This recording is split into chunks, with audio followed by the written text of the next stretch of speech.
Taylor Swift received 0 nominations for the 2026 Grammy Awards, but don't freak out because there's a good reason why. That means the Life of a Showgirl is eligible to receive Grammy nominations for the 2027 awards. So there's still a chance that Taylor could receive her flowers, and I believe she will. We've got a mix of glam, grit, and good vibes coming your way. First up, Taylor Swift is skipping the 2026 Grammys. No surprise performance this time, she's all about wedding mode with Travis Kelce. And speaking of their nuptials, insiders say the couple's turning the celebration into a full-on secret agent mission, complete with NDAs for guests. Think less open bar, more Fort Knox with champagne.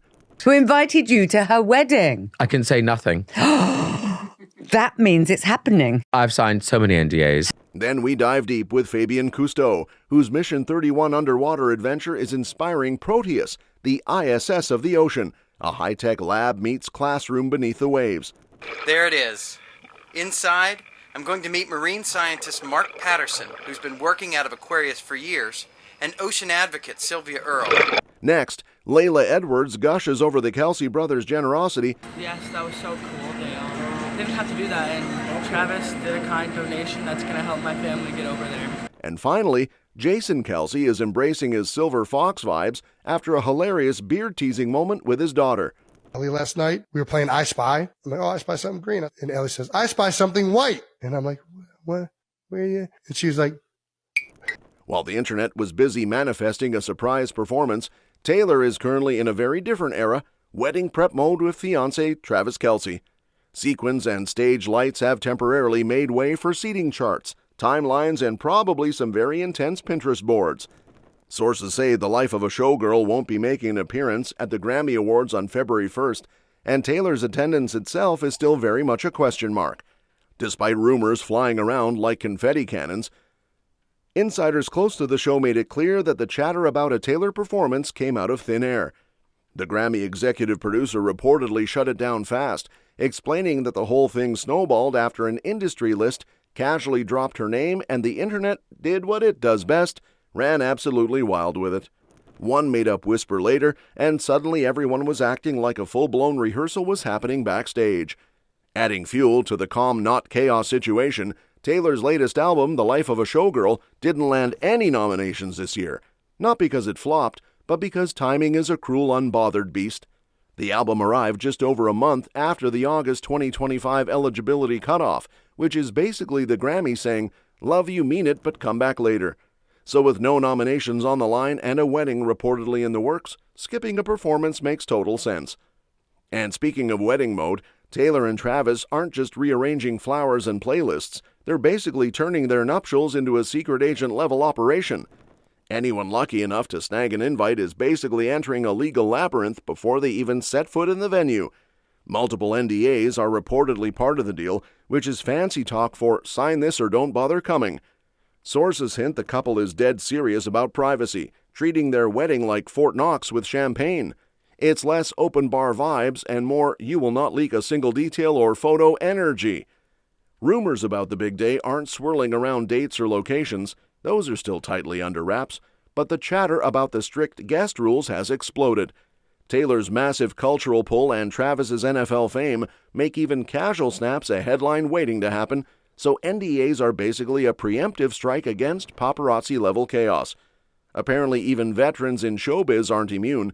A familiar TV host reportedly laughed about how many NDAs he had to sign, joking that attending means legally zip-lip mode. Who invited you to her wedding? I can say nothing. That means it's happening. I've signed so many NDAs. That host's co-host teased him, and he doubled down on secrecy like it was his new superpower. That is very, very exciting, and I'm very much looking forward to coming with you. Over my husband's dead body. The wedding isn't some tiny hush-hush affair. It's big, bold, and carefully curated.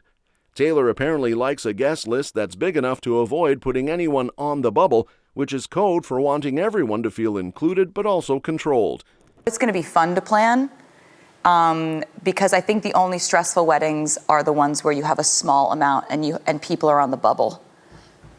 Yeah. Right? Yes. And you have to evaluate or assess your relationship with them. Yeah. To see if they should be there. Yeah.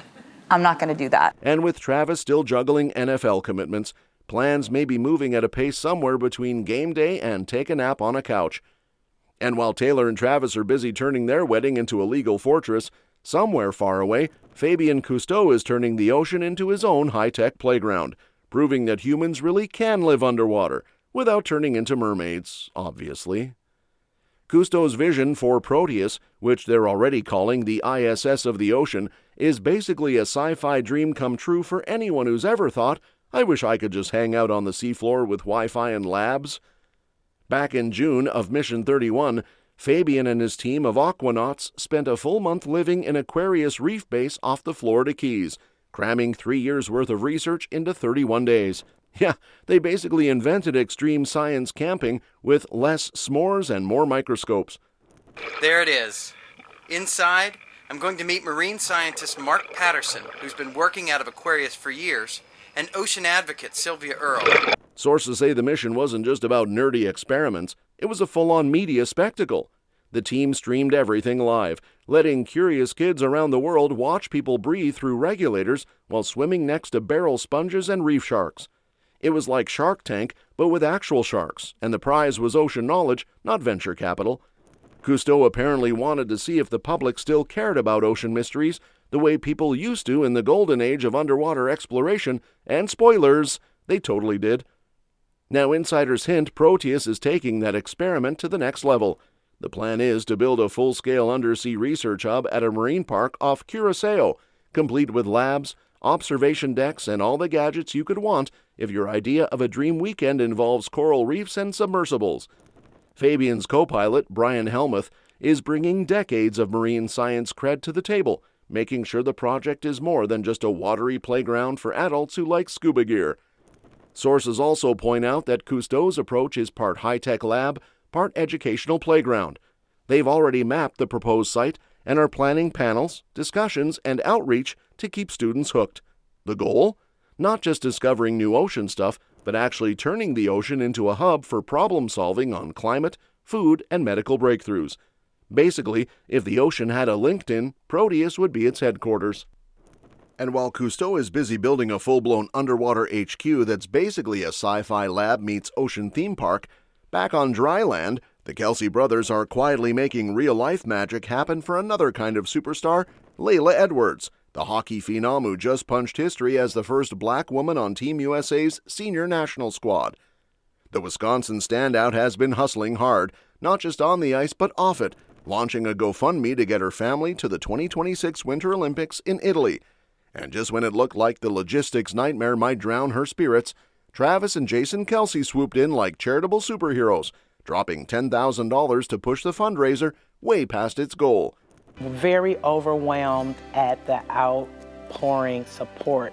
We never could afford it, but we were so blessed to meet so many wonderful people that were willing to help us. We never would have made it. Sources hint Laila was basically over the moon when she realized the Kelces had her back. She apparently told friends it wasn't just the cash. It was the thought behind it that hit her in the feels.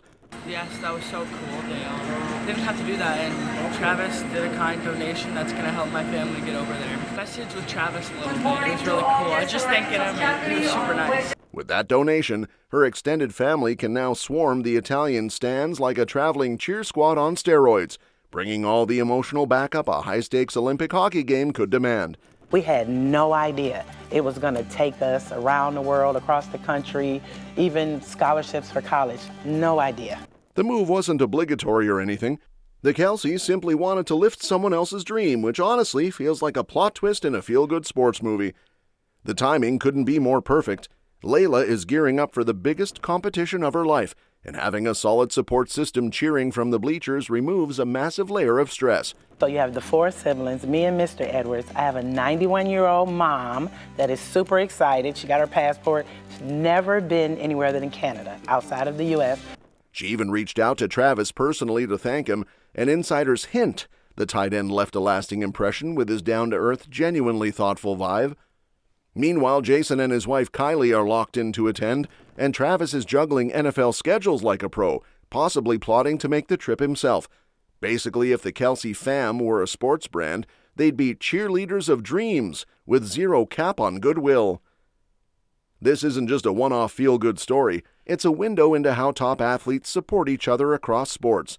Travis, fresh off another Chiefs season, and Jason, recently retired from a Hall of Fame Eagles career, are proving that elite competition doesn't mean keeping score and generosity. They're showing that using your platform to lift others is just as impressive as touchdown passes or Olympic goals. With her family now able to be present, Laila can fully laser focus on training, knowing the stands will be packed with love, hype, and probably enough flags and banners to make Italy feel like Madison, Wisconsin. And while the Kelce brothers are busy turning dream trips and cheering squads into reality for Laila Edwards, back at home, Jason Kelce is having a very different kind of personal glow-up, this one happening right in his beard. The former Eagle star has officially embraced the silver fox vibe after his daughter Ellie innocently pointed out the first white hairs during a game of I Spy. Apparently she spotted something white in the bottom corners of his beard, and Jason's reaction was pure unbothered dad energy. Think equal parts pride and, yep, genetics are winning this round. Ellie, last night, we were playing I Spy. I'm like, oh, I spy something green. And Ellie says, I spy something white. And I'm like, what? Where are you? And she was like, Gotcha. It's good. Travis reportedly chimed in, confirming the whitening corners, and the two brothers had a full-on moment of admiring gray hairs like they were badges of honor. Hey, hold on, take one more look to the right. It is getting white at the bottom. Those corners are getting in. Jason is actively looking forward to going full gray, as if his beard is auditioning for its own Hall of Fame. He even admitted to Travis that he's been waiting for the full transformation, fully ready to trade the dark strands for a silvery masterpiece. It's a vibe upgrade from NFL legend to seasoned, dignified dad energy, with a hint of rock star wisdom. I can't wait till I'm full on white. You've known this for a long time. I want to be full gray. I'm in, dude. I think it's coming, dude. Oh, it's definitely coming. Jason's previous attempts at youthful beard dye, yes, the infamous Billy Mays shower mishap from a garage beer promo, left him looking darker than expected, which was, let's just say, educational. The dye didn't stick permanently, but it apparently gave him a fresh appreciation for the grays creeping back in. Sources also reveal that Jason's approach to gray is totally chill. No vanity, just pure dad confidence and podcast-ready storytelling. He apparently jokes about wanting the white to grow back after his dye experiment, calling it kind of growing on me, but clearly missing the natural silver strands that signal experience, dad-level authority, and a little bit of NFL grit. The man sees it less as aging and more like unlocking a new level of style points, kind of like a power-up in real life. And insiders love to point out that this gray journey isn't just cosmetic. It's another chapter in Jason's playful, transparent persona, one where he mixes fatherhood, humor, and a touch of I do what I want with my beard energy. The contrast between charitable, world-changing moves with Travis and his hair adventures makes him seem simultaneously epic and hilariously relatable. That's all for this video, folks. We'll see you next time.